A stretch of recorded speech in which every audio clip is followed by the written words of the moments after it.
The 10-foot silhouette of Arene, a Master G or Vath, was currently drenched in the copper-scented spray of a fallen bruiser. In the center of the dusty ring stood a small human girl, Sam, holding a clean, fluffy gym towel. Across the blood-stained sand, her shadow looked like a mere needle compared to the mountain of muscle looming over her. G or Vath wiped a glob of ichor from his lower tusks and let out a roar that vibrated the very floor plates of the Kale and Academy. "The rule of 5 is simple, little mammal," he bellowed, his voice a gravelly landslide. 5 rounds. No one survives the 5th. Most don't even see the 2nd. I've seen a lot of deaths in this arena, but I've never seen a species ask for more. Stay close, you need to see this. 7 months of guarding this pit had taught me that G or Vath didn't just win, he dismantled. My hand drifted to my side, where I began checking the weapon safety on my pulse pistol for the 3rd time in 10 minutes. It was a rhythmic clinking of armor plates, a Kale habit that usually signaled readiness. But today it felt like a countdown to a funeral. Sam didn't seem to notice. She just looked up at the digital timer on the far wall, then casually used the gym towel to wipe a smudge of dust from her forearm. "Is this the warm-up?" Sam asked, her voice carrying a terrifyingly flat tone. G or Vath paused, his massive chest heaving. "I warm up? You are a 5'6" biological error. I will break your spine before the buzzer sounds for round 2. That's a lot of talking for a guy with a 0% knockout rate in the first 30 seconds, Sam replied. The buzzer shrieked, a high-pitched metallic wail that set my secondary ears ringing. Vath lunged with the speed of a falling star, his 4 primary arms swinging in a coordinated arc designed to crush a rickrage instantly. Sam didn't retreat. She stepped into his guard, her small frame vanishing beneath the shadow of his massive torso. To my sensor eyes, she was a blur of impossible physics. She moved with a strange, fluid grace, her hand reaching back to tighten her ponytail, even as though RV8's fist whistled inches above her head. The arena master roared in frustration, his heavy feet cracking the stone tiles as he tried to pin her. But Sam was always half a second ahead, her eyes never leaving the timer on the wall. "You're tracking his rhythm?" I whispered to myself, my armor plates clinking harder. "No, you're tracking your own." Round 2 arrived with a sensory shift. The heat in the arena climbed as the atmospheric regulators struggled to vent the steam rising from GoRV8's exertion. The air grew heavy, thick with the smell of scorched ozone and the metallic tang of Kale and sweat. Sam's heart rate appeared on my tactical HUD, and I nearly triggered a medical alert. It was climbing into the 300s, a level that should have resulted in a total cardiovascular collapse for a human.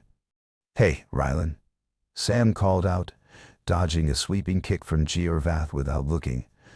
"You know humans have this weird biological overclock? We call it an adrenaline surge. Gives us a 30 or 40% boost in everything. You're going to explode."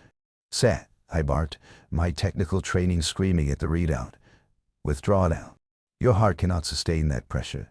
"It's just a little kickstart," she said, her breathing becoming a steady, rhythmic hiss. Aisha Vath, sensing her distraction, swung a massive, obsidian-heavy club he kept for difficult challengers. The impact hit the floor where Sam had been standing a millisecond prior, sending a shockwave through the ground that rattled my teeth. She rolled, came up on one knee, and looked at the towel shed draped over a nearby bench. Under the stadium lights, her skin had turned a flush. I assumed it was the heat or the onset of systemic failure. I didn't realize it was the signal of a predator finding its mark. Round 4 passed like a fever dream of kinetic energy. The arena master was no longer roaring, he was wheezing. A sound like a punctured bellows echoing off the high stone vaults. Within the dusty circle, GoRV8's massive obsidian club lay shattered into 3 jagged pieces. His pride was following the same trajectory. On the tactical display, Sam's heart rate had flattened into a terrifyingly steady line at 312 beats per minute. By the Kale tradition, round 5 is where the master ends the farce. There is no recovery from the rule of 5. Vath reached for a backup weapon, a serrated vibro blade typically reserved for capital executions. He was done with the sport. He wanted the mammal quiet. In the viewing tiers, 60 guards stood in absolute silence, their armor plates clinking in a nervous, collective rhythm. Sam took a single, deep breath. She didn't look at the blade. Instead, Sam checked the digital timer one last time. She reached up and wiped a single drop of sweat from her lip with the back of her hand. "Are you ready for the actual workout?" she asked. The arena master lunged, the vibro blade humming with a deadly, high-frequency pitch. Sam didn't dodge this time. She stepped forward, her hand moving faster than my security sensors could track. It wasn't just speed. It was raw, unadulterated kinetic force, powered by a biological system that had completely bypassed its own safety protocols. She caught his primary wrist. The sound of Goer V8's bone snapping was like a dry branch breaking in a winter forest. Before the giant could scream, Sam's other hand connected with his sternum, a palm strike that sent a visible shockwave through his heavy chest plates. She draped the gin towel over her shoulder while the champion collapsed. Vath hit the sand with a weight that made the benches vibrate. He didn't move. The vibro blade lay 5 meters away, its hum dying into a pathetic whine. Absolute silence followed.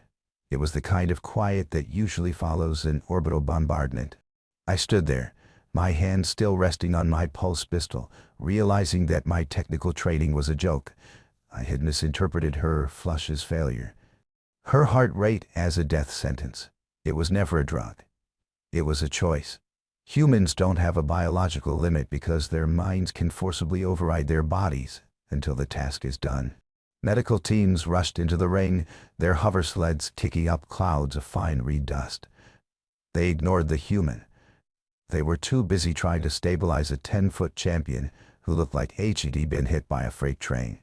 Sam stood by the bench, her red skin slowly fading to its natural pale hue as she cooled down. From her pocket, she pulled out a small, crinkled photograph. It was a human child, a girl named Aisha with a gap-toothed smile and chalk on her hands. Sam looked at it for exactly 3 seconds, her expression softening into something so profoundly gentle it made my secondary heart ache. "The betting ring went bankrupt at exactly 12 seconds, I said, my voice sounding distant even to me. Sam didn't look up. She was busy folding her things. She leaned down and picked up the gin towel. It was no longer clean. It was stained with the red dust of the arena and the sweat of a woman who had just rewritten the Academy's threat database. She walked over to the unconscious Vath and stood over him for a moment. With a flick of her wrist, she tossed the towel over the champion's face.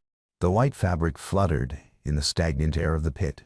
It covered the master's tusks and his closed eyes, a simple cloth masking the face of a broken legend. Sam walked toward the exit without a backward glance. Behind her, the discarded towel lay still on the sand, a mundane scrap of thread that now carried the weight of a conquered world.